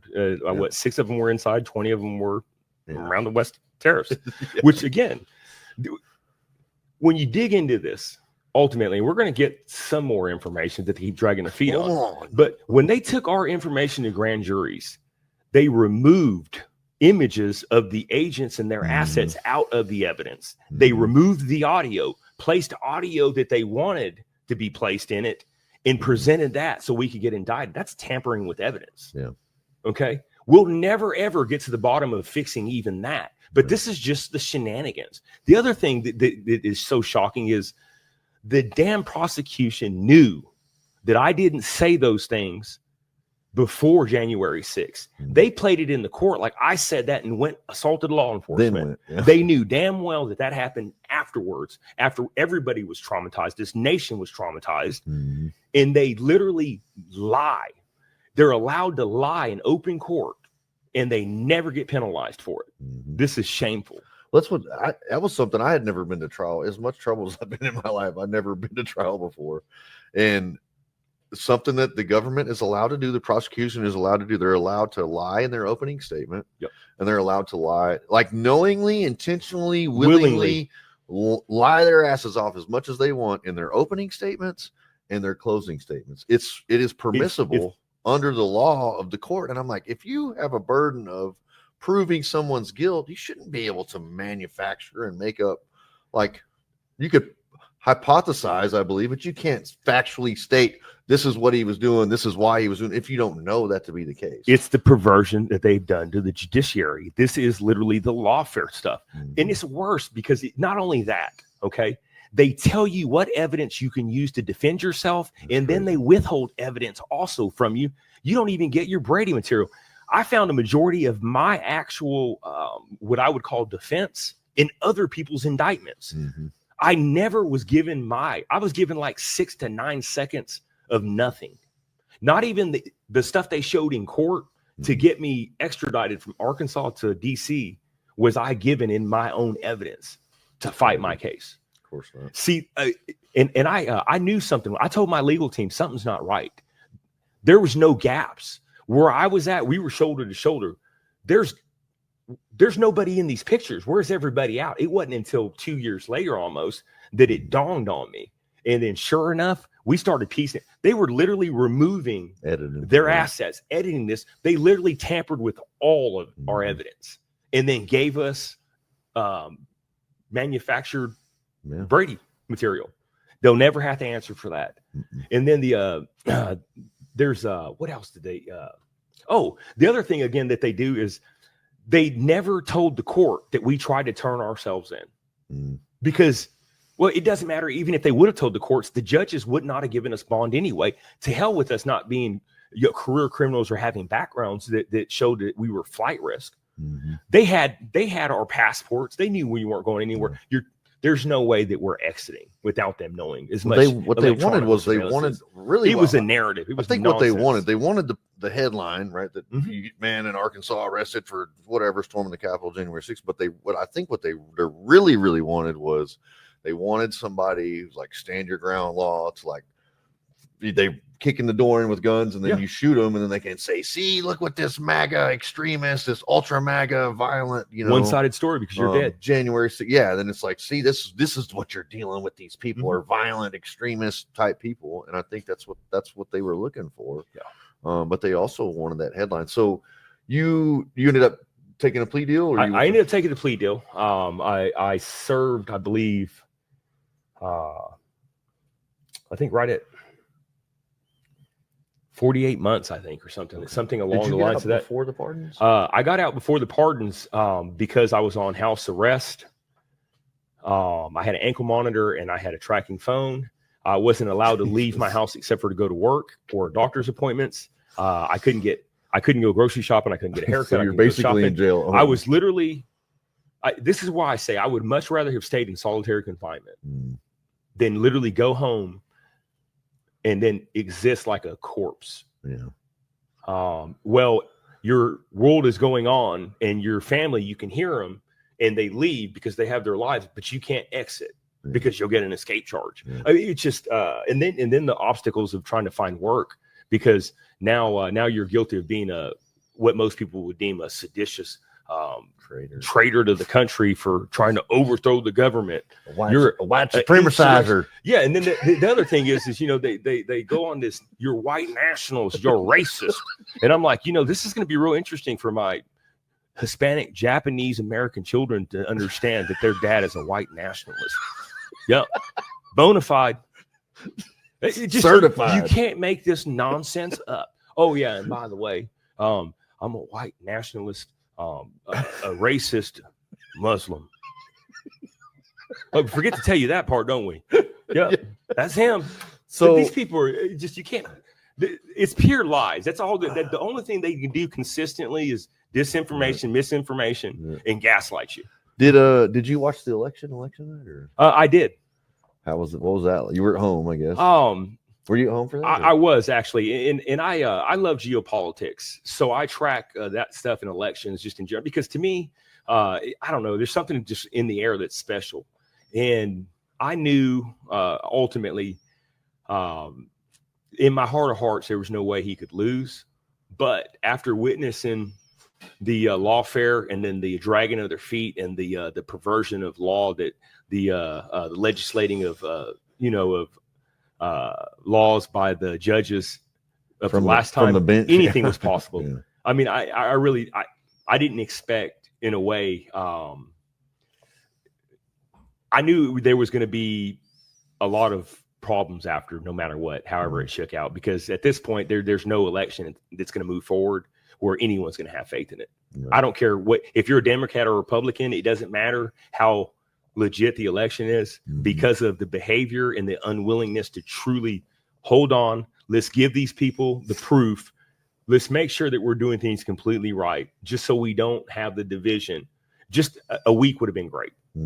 But the unwillingness to do that told me everything I needed to know. They have the system, the elections, and everything operate exactly like the establishment wanted to.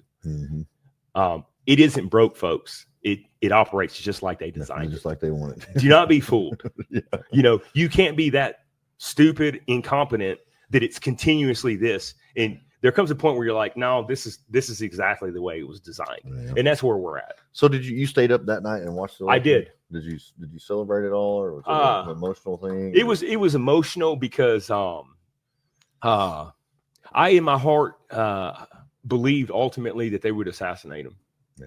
That was a huge concern of mine. And ultimately, when you look at the deeds of the deranged, mentally ill individual, that's all we have right now is where's the rest of the people that participated, and why have we not gotten to the bottom of that very transparently? They try to take out. I don't care if it would have been Joe Biden in this situation or Kamala Harris.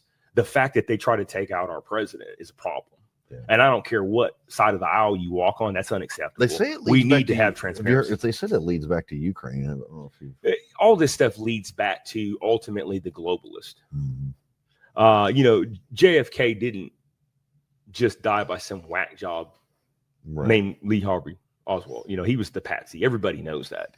Now, the data dump that they did and the protection continuously of the nefarious globalist interest that was ultimately responsible for many different ways of dispatching a man who literally wanted to change the banking structure. They couldn't allow that to happen. No. You know, because he was just too big of a threat. And the threat of dismantling the intelligence apparatus is something they can never lose control of.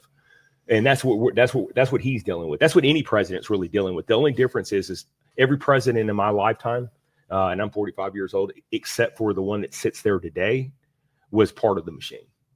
And even individual like JFK, even though he was assassinated, had it not been for the mob intervention, he would have never been elected president.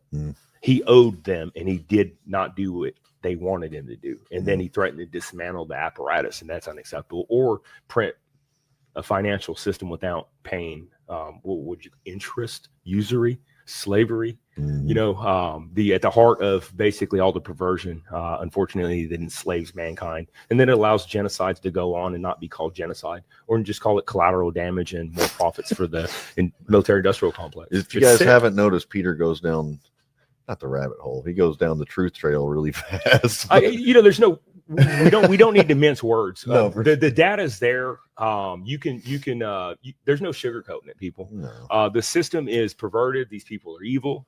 They do not stand on the Republic. In fact, the Republic hasn't existed. You can almost guarantee the Patriot Act dismantled. It was like the death knell to the Republic. We are, and Republicans will tell you, a democracy, and that is simply mob rule by the few and nothing shy of communism. Yeah. They don't want to tell you that, but you know that because in this country, you will always pay taxes and you will never own anything, and you will like it. I won't like it. That's what the World Economic Forum tells you. That's what if I get like one ask from President Trump, it would probably be if I just want to be tax free for the rest of my life. It never happened. Yeah. How do you think they fund all the death and the carnage and the fear and the division? It's just with tax dollars. So let's jump back to, so did you feel like, when the election victory came down, did you feel like we were headed towards pardon?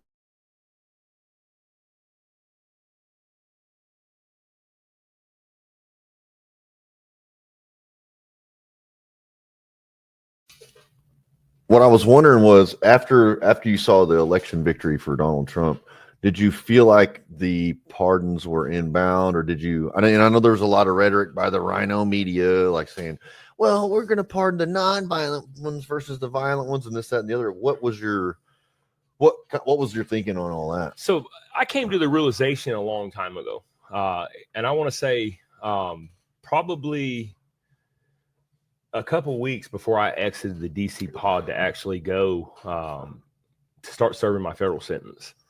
I had thought for a long time about the possibilities of what would happen if, some chance he was to be reelected, because I always believed and know that ultimately it was a coup. And that's what this all amounts to, the coup that was thrown against him to undermine his first presidency. And so the fact that what we did, no matter how you sliced it, proved ultimately that we care about this country enough that we would sacrifice everything. No matter what the narrative, no matter what they did to us, we always will be remembered as the individuals who gave it all away and sacrificed for the many. But he will never have a group of people, Americans, who believed in him. We are literally his best asset. So loyal to not him necessarily, but to the Republic that we're supposed to be, and the idea of what America is supposed to be.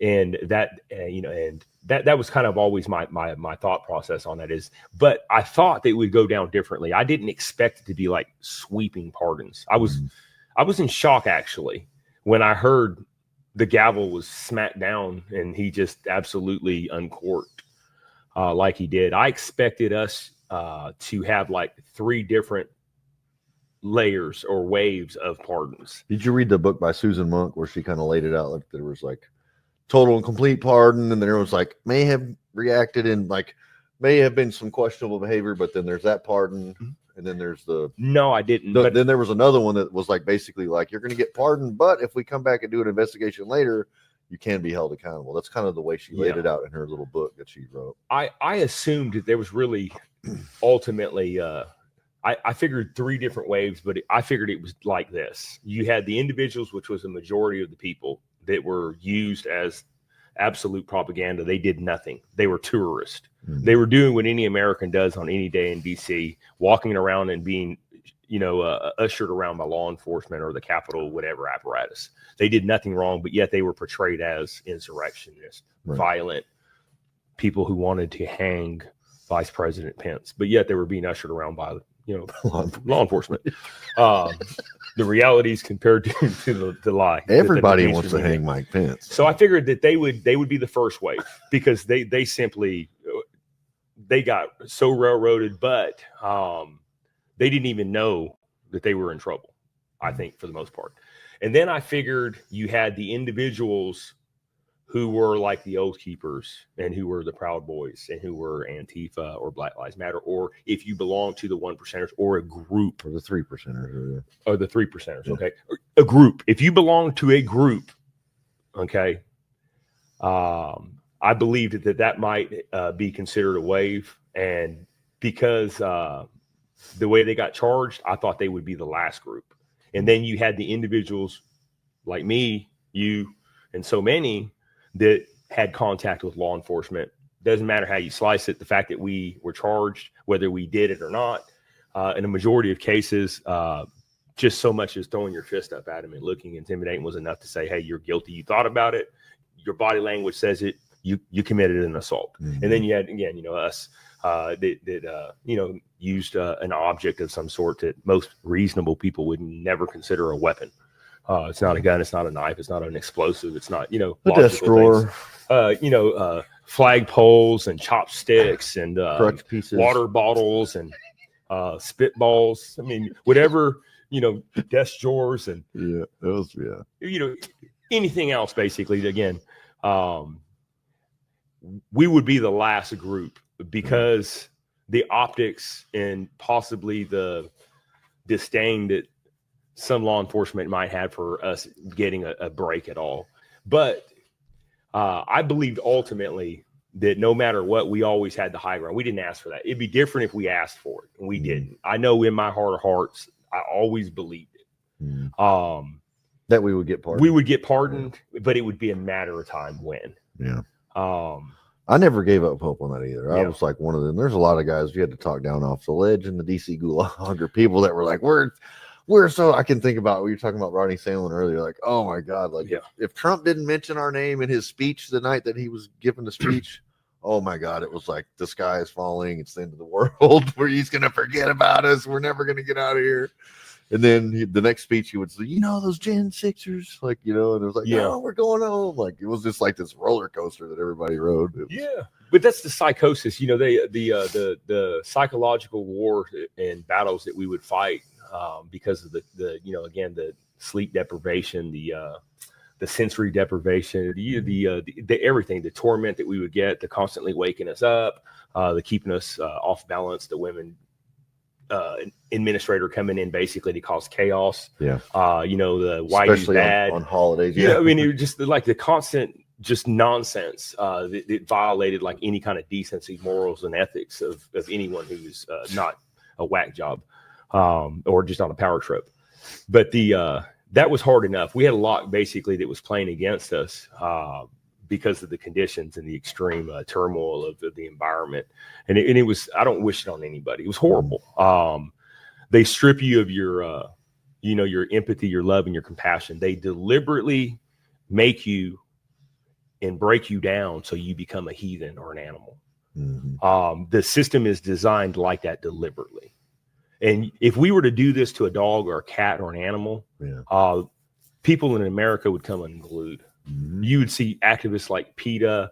You would see, you'd see 500,000 people hit the streets, but yet we allow human beings, our brothers and sisters, to be treated this way because they think different politically. The due process rights about I don't remember, is it something Abrego Garcia, the dude from from Baltimore or whatever it was that, they extradited him to El Salvador. Yeah, he's a criminal, a wife beater, whatever, human trafficker, all that. But they're so worried about his due process rights. But yet when it came to us, because we, wear the red hat with the white letters on it, then our do, I argue with and piss people off on Twitter all day long. And it's always like, I always bring that up and I'm like, oh, well, you deserved what you got. And I'm like, well, either you believe in due process rights or you don't. And it's not conditional upon your ideology or your beliefs or your politics or your race or your gender or your color or your creed or whatever. It's not dependent upon that. It should be equal across the board. And that's what sucks. Is probably the most scary thing about the left to me is they want only for them, right? And we're willing to fight. And I know especially you are willing to fight for even viewpoints that you completely disagree with, fight for their free speech or their right to bear arms or whatever, whoever it is. Even if they're a Democrat, you want them to be able to carry a gun to protect themselves and their families or whatever it is. We want it across the board. It's not just for us selectively for our side. We want it for everybody because that's what the Constitution guarantees, and we think that should be that way. They want to literally kill us, destroy us, annihilate us. And they would be okay with that. They wouldn't bat an eye at it. They don't have a problem with it. It's really like, okay, so for me, I'm a free speech absolutist. I don't believe in hate speech. I don't believe in a lot of it's what's good for the goose is good for the gander. And I don't care what you say. I'd rather know where you stand and how you really feel so you don't melt down and snap. Because there's consequences. I think some people in the Gen 6 community should maybe not be saying everything that they're saying right now. I'm not going to mention anything. Oh no. It's interesting though, because again, we're all flawed, and we all get pushed to certain Speak points. for yourself, Peters. But the reality to it is I want them to be comfortable in who they are and what they are. I remember back when political correctness was the norm, and comedy was great, and we were able to sit down and disagree and eat a meal and then get up and do it again the next day or the next week. We don't do that anymore. In fact, we don't even have debates. We have literally something they call a debate. They're given the questions. They give time basically to think through what they're going to respond. It's completely, there's nothing about it that's a debate. It's all controlled. I don't like that. We need to get back to getting our feelings hurt. It toughened us up. When we were growing up, we used to just beat the crap out of each other, and it made us men. And we were like, gosh, that hurt. And you had a really good friend. Now we don't do that. And now we have people that are so wimpy and weak because when their feelings get hurt, they reach for a gun or a knife because they don't know what it's like just to have their poor little feelings hurt. I think challenging somebody's beliefs, like you challenge somebody's, their foundation, their beliefs, whether they're left or right, whatever. I think when you learn to argue your point of view and you learn to defend that and see the weaknesses in it or see the weaknesses in other people's rhetoric, it reinforces that foundation. It strengthens that. But whenever you have these people that are just so closed-minded and don't argue with everybody they talk to is Trump derangement syndrome, and they only have this one belief system. They can't tell you why, and they just believe the way they believe. There's no strength in that. It's a phony, it's a facade of a foundation of beliefs. I think that's healthy debate. That's what I would love, like having a healthy debate with people. Believe me, Trump says stuff I don't like. Sometimes I feel like, man, I wish he'd shut up. You're just making it worse for us. You know what I mean? But like, I don't expect people to agree with me on everything. And I as a Christian, I know probably my beliefs on abortion are going to be different who's somebody who's just of the world. I don't expect him to believe that. I will argue the why I feel the way I do about it with them or discuss, it doesn't even have to be an argument, just a discussion. Like, this is why I think, I was almost aborted. I was given up for adoption, different reasons for my thinking. I think you learn to reinforce those arguments and relate to somebody who maybe, I know Peter doesn't agree with me on this, but maybe we can find a common ground in there somewhere that we can agree on it. And I think there's that's a healthy thing. We need that. You need to be challenged on your beliefs. You need to, why is it okay to punch somebody in the face? Why is it not okay? Like, you need to challenge that. And that's healthy. We don't get that anymore. Everybody's afraid, or I don't know. There's a lot of stuff on Twitter like, oh, there's Jan Sixers talking to the enemy Antifa and this, that, and the other. You know, remember you introduced me to, I guess it was Landon Copeland, who was an Antifa dude in the jail, and I ended up sitting down with him and had a 3-hour like conversation with him just because I'd never talked to anybody from Antifa, and I wanted to know like what did he base his viewpoint on, and he bases, you know, he joined the Iraq War because he had heard about the atrocities, and he was against the Patriot Act and fully against the Patriot Act as well. And so there were some common grounds. They're not like he was. We can always find it common ground. He was very extreme on the like he was like anarchist libertarian. Like he believed that if he wanted to put cigarettes out on his kid's head because it was his child, that was permissible okay. Because it was his kid, or if he wanted to break his dog's neck, he could just because it was his dog. Which a dog's a little bit different than a child, but like he felt like if he wanted to put his kid in the kennel, he could. He hated the bias of the marital and civil courts towards the woman against the man, because it's very difficult for a man to win your child's rights, or to, you know, to be treated fairly in a court of law. And so it was a good, I mean, I felt like it was a good conversation, but I know that's some extreme ends of the spectrum, but I do think that America suffers by, and I think that's good about Twitter, that Elon Musk bought it, that you can kind of, for the most part, you can say whatever you want on there and people can challenge you. And it's funny. There's a lot of haters on Twitter, but most of them aren't verified. So it's like, you're not even, you know, or the haters are just keyboard warriors. The keyboard warriors. You know? Yeah. So I like the point that you're getting at, because so me, like, I don't know, I've always been taught to think different and to be very crafty, but a lot of that too is human experience. Like we a lot of the stuff that we believe and that we hold onto, when someone says something that we don't agree with, we, for some reason now we take it as like it's an attack on our character or something. And we don't have the same walk in life and have had the same human experience. Because a lot of it seems to me like belief systems that I see that people have that are different than mine was simply because of the way that they encountered certain things in life that caused them to be that way. And so I prefer to surround myself with people who think completely different than me, because I realize that I'm really limited as far as the way I think, but what I want is I want to see every kind of different angles. And I find that if you engage, the more people you engage, and people are really interesting. I don't think you're limited at all, Peter. I think diversity of your thought is strength for you. And I won't ever say diversity is our strength. I completely disagree with that, but I do agree that, you know, shifting your perspective and empathizing with somebody based upon their background or their lived experience it gives you a different perspective and a different way to look at it. And it helps you to understand people. And if we can understand people, then we can relate to people.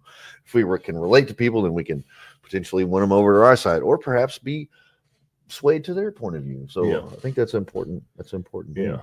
I think the reason I say that too for me is because I look at it like this. When I engage people and talk to people, they're like, okay, they're like, you're intelligent. You go to college. I'm like, no, I mean, literally, I graduated high school barely. And I have when I graduated, 4th grade English comprehension. Right. All right. I'm not a rocket scientist by any means, or going to be a scientist or a doctor. I ain't no rocket surgeon, I tell you what. But what I am is capable. I learn things very quickly, hands-on. You read it, you see it, you do it. Monkey see, monkey do. That's how I learn. You're very intelligent. And I do enjoy a lot of different topics and things, because I don't think you could ever learn enough. Always learn something. But what I like about these different types of people that are they think different than me, they've grown up in a different experience, and because they see things from a different way of thinking, I like that. And it usually, because it's more data, I can then get with more data, I can pivot and go in a different direction, or I can just completely abandon something because it simply is not, it's not the most logical or rational answer. And I like fact. And that's kind of how I do it. But I am very empathetic. Now I wasn't always empathetic. I've kind of put myself in the person's shoes, because I think that makes me understand, the passion a little more. And then there's a lot of, I don't know. I find it very unique. Being in an echo chamber with people regurgitating the same stuff, you learn nothing. And in fact, you almost, you fuel a fire of I call it stupidity, because there's no learning going on. And I mean, like, seriously, what growth are you doing? You're doing nothing. And I think that too, each individual, we want to go somewhere, and we have a vision of happiness, prosperity, and this and that. We just have a different course to get there, and we don't agree necessarily maybe on how to get to the goal, but we do have the same kind of goals, and that's why you can always find the similarities. We need to be thinking this way, and then we also need to be thinking about what is it going to take to solve this problem. Everyone has got oh, this is wrong, that's wrong. We can talk until, I mean, everybody will throw in on that. Let's dogpile on it. But this is the problem. What's the solution? Right. Because we can fix this. Right. But are we willing to? And then the other thing is look in the mirror and realize not everybody's out there to get you. You're not literally registering. We're literally that self-centered. Yeah. But we're not all out there to get you. But when you wake up and you look in the mirror, there's your enemy. He's standing right before you every day looking at you. People say overcome yourself. People say the devil made me do it. No, that's the devil right there. That's the real in you. the mirror, I hate to say it, but that's you. And you overcome that. And I'm going to tell you what, dealing with people gets a lot easier. And that, for me, Shane, this is when I tell you in privately and stuff, this is kind of what you helped me to do that no one else could do for some reason. You helped me actually stand in front of a mirror and actually face the realities to, dang, I got to own that. And it wasn't easy. But it helped me heal, and it made me see things completely different. And then like a bulb went off, and it was being accountable. Yeah, and that's a hard one. And you need to surround yourself with people who will criticize you, but ultimately they don't do it to pick you apart. They do it to make you better, then you make them better. Yeah. Now that right there is a friend. That's that's a dynamic that you can grow with, and you do it because just because we're called to do it out of brotherhood. And that's why you're my friend. I will say that, because we did go through a lot in the Gulag, and I always knew that I could come to you. Like, as much as I didn't like being in a leadership role in the DC Gulag, but the best leaders are the ones forced, Shane. We don't ask for it, but for some reason people push you to it. But you were always somebody I could come to and say, hey, this is the situation. This is how I feel about it. What do you think am I off base here, or am I not off base here? And I could always trust you to give me sound advice and something that was probably outside the norm or outside the box. And I could always, embrace that data and digest it and just see where I came out on top of it. But so you're a single man. Well, not single. You're not married anymore. My best friend and me did finalize our divorce. I hope nothing but the best. I'm very thankful for the time we had together. She was tremendous. We raised two wonderful children. Not everything we did was a failure. I mean, our children, they're going to be great adults. They're thriving. We're closer. I wish her nothing but the best. And again, she was a solid by my side. Still, it's just a new chapter in your life. It is. What is the next chapter for Peter Seger? Like, what are you like? What's your mission right now? Are you working? Where are you headed? What's going on? Like, what can we expect to see from Peter? We got to wrap up. We got about 9 minutes here, but what can we expect to see from you next? And if you want to say something to the American people, I just want to give you the floor to say what you want to say. So I think what you can expect from me right now is I'm just I'm trying to get together with individuals that's been long overdue. And I'm looking at what they're doing on the ground to help the community.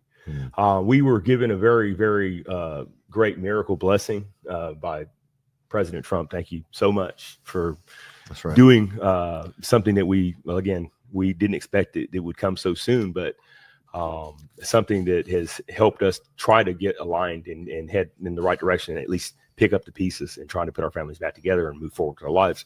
But I want to do something like that. I feel like I owe it to not only myself, but to bring light to so many people in darkness. And I want to get back to doing public service work. Okay. So I'm kind of just going and seeing individuals that we know that are going through this, looking at some of the stuff and projects that they have, and I'm going to affiliate and try to help do that. And I haven't decided actually when I'm going to go back to work right now.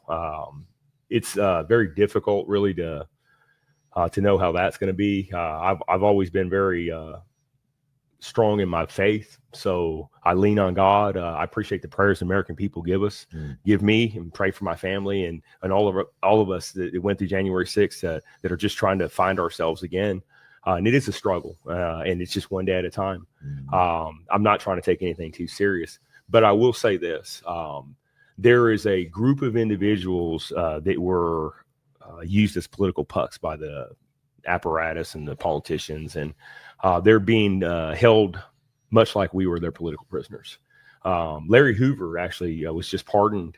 Now he I wouldn't call him a political prisoner, but I think what he means to society in general was a great pardon for the President Trump, because what he was known for creating, he has an opportunity to undo it and to repurpose it. And I think that a lot of people that were on the opposite spectrum of a Republican side of the aisle are very happy for his leniency and his mercy that he gave. But I think, again, the president knows that someone like him has a great deal to offer the world, and you can't do that behind bars. And I look forward to see what Brother Larry is going to do there, because I know Somebody it's said he still has state charges that he's dealing with too. He does, but let's see how the state wants to act when you realize that he was given mercy. They need to show mercy also, or are they going to do what they would always do and undermine their own constituency?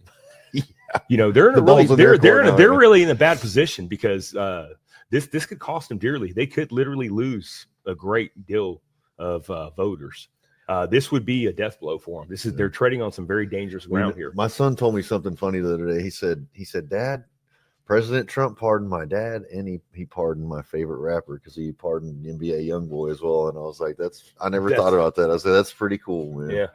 He was happy about that. I like NBA YoungBoy. He's a pretty good rapper, and he's been through a lot, but it was cool to hear my son say that. Yeah. For him to hear that come out of his mouth, I was just like, damn.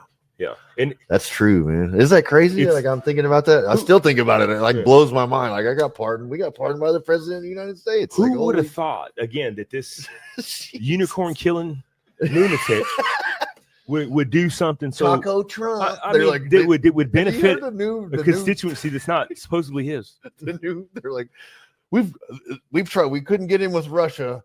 We couldn't get him with the Ukrainian president phone call. You know what we're going to do now? We're going to call him Taco Trump. Like, he's Taco. That's really just going to burn his biscuit. And I'm like, this is like, you can see it's affecting his mental health. I'm like, is that literally call? I love tacos. I think everybody loves tacos. Yep. And so for you to call taco, the Taco Bell orange Dorito taco, that's what it's like. That's the President Trump's spicy Dorito taco. If that's what you want to call him, that's what he needs to be. I think I'm just like, you've devolved to name calling. You couldn't get him with the weaponized DOJ. You couldn't get him with try to kill him a couple times, and all the assassination attempts we don't know about. But then this is the death knell of Donald Trump. We're going to call him Taco.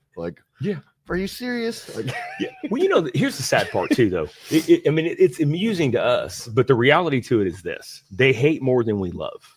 Yeah. And that's the scary, dangerous part. Mm-hmm. And yet they want to make us sound and seem like we're so radical and so unstable and this and that. But the reality to it is it's not actually the truth. Mm-hmm. The truth is a majority of the men that got caught up in January 6th, if they saw something, say like George Floyd, okay, happening before us, if you don't know in your heart that we wouldn't have been in prison or gone to jail for throwing an officer off of him because it violated, again, our moral and ethical compasses, then you're sadly mistaken, because it would have happened. We don't allow injustice on our dime. You can do that behind closed doors, but don't do it in front of us. There are people in America who are scared to do the right thing and will walk away. I think those days are over. Stop. Get off your knees and fight like hell, because you're losing your country, and you're going to answer to it for the things that you knew were right that you walked away from. You're going to answer to God for it, and you better fear it. The only thing you need to fear in life, and then like this, and I'm going to go on this rant, but it has to be said. Messiah, 2.5 minutes. Messiah gave us the blueprint how to treat each other. It's real simple. We're all flawed, but it's not ours to judge. You can accept people for their flaws. You can help them be better. Do the right thing. We know how to do the right thing. Stand up. And if it costs you everything, so be it. Let it cost it. Quit sitting down on your knees and just taking it. Those days are over. Be bold. Hold your head up high. There's more Americans that will support you than you think. And I mean, you'll find out it's contagious when people see you doing that and you're willing to do the right thing, because it's what we're required to do ultimately. They will follow you. And if a person asks you and tells you they are a leader, go the other direction. They're not leaders. Leaders literally are chosen to be leaders by the people, and they don't want it. You know, so think about that every time you pull a lever. You know, God bless America. Thank you, Donald Trump. Just remember, America, like I always say, we're playing chess, not checkers. Don't forget. Thank you so much, Peter. It's been an honor to have you here in studio. It is so good to see you, man. Even in your Palestine shirt, I'll give you that. But, oh, free Palestine. Tune in. Man, I look forward to you guys seeing this, but tune in. We'll see you next week. I love y'all. Thank you, Maurice, for being the producer. This has been a long show, but man, thank you so much. What a blessing. Yeah, follow us on Twitter at the Real J6 Shane. If you go to Instagram, it's the Real J6_US. On Facebook, Shane Jenkins. But God bless y'all. Remember, chess, not checkers.